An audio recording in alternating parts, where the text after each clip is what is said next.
Hello everyone, my name is Sandra, hormone nutritionist, and today the topic of keto and stress. Because some people say that keto diet increases cortisol, the stress hormone, and some people say no, it doesn't because our body adapts to keto. So the question is, what's the truth? And today I want to share with you a few important factors that not many people talk about, but are hugely important to determine if keto will actually increase stress in you as an individual. Because research is great, but the problem with research is that quite often they only look on few or one parameter in isolation and doesn't consider other factors that can be relevant for you, your particular situation. And I always love to approach health and well-being holistically and how everything works in the body and impacts one thing and another.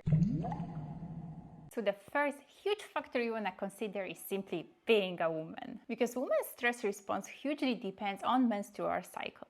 And unfortunately, most research on benefits of keto was done on men. So in the second half of menstrual cycles, women's body is more sensitive to release cortisol. That means if you stick to keto strictly every day for 30 days or even longer, that can definitely increase your levels of circulating cortisol, which then can also contribute to more PMS symptoms and painful periods, sometimes also irregular periods. So that's something you definitely want to keep in mind, because men and women are definitely not the same. And similar like with intermittent fasting, usually men benefit more from intermittent fasting than women.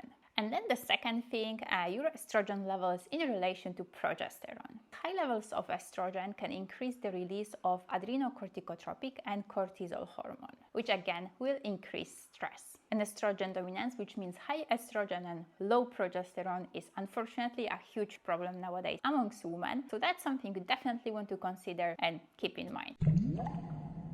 Then the second factor you want to consider is your nervous system.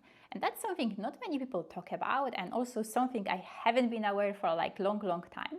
But I would say it's one of the most important factors to consider, because your nervous system basically determines how your body responds to stress. And in that case also to keto. If, for example, you have dysregulated nervous system, as I used to have, keto most likely will cause more stress and make things worse, or like cause more health problems. But how do you know if you have dysregulated nervous system? So there are quite common signs and symptoms, I would say. For example, if you get irritated easily or overwhelmed easily with small tasks or decisions, that's, I would say, strong indication that your body is on edge and also your nervous system is on edge. Then also poor sleep and other chronic conditions or health problems. Common one are skin issues, gut issues, and fatigue.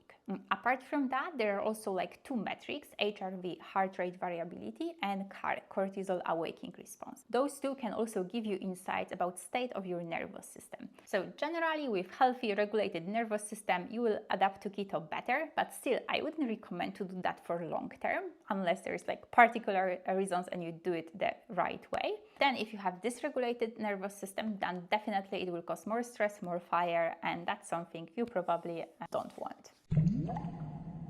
And the next factor is simply your lifestyle. So what I mean here is your sleep, exercise, and overall like how busy you are and how is your unwind routine in the evening before you go to bed. So generally, if you sleep, let's say, less than 7-8 hours, you are quite active, and especially you do strength or high intensity trainings. Plus on the top of that, you're constantly on the go, or you find hard to switch off, then I would say keto will increase your stress hormone, unfortunately. And exercise is one of the most important aspects you want to consider, and that's something I got completely wrong, because I continue with my high intensity weight strength training and completely deprive myself of carbs, which is the easiest fuel for your muscles, but also carbs help you to maintain the healthy hormonal balance. So what happens when you exercise? Your body uses up glycogen to fuel your muscles. And if we deprive our body from carbs, as that's the case for the keto, then what happens? Our body stimulates cortisol and adrenal release to make that glucose and replenish glycogen stores from fats and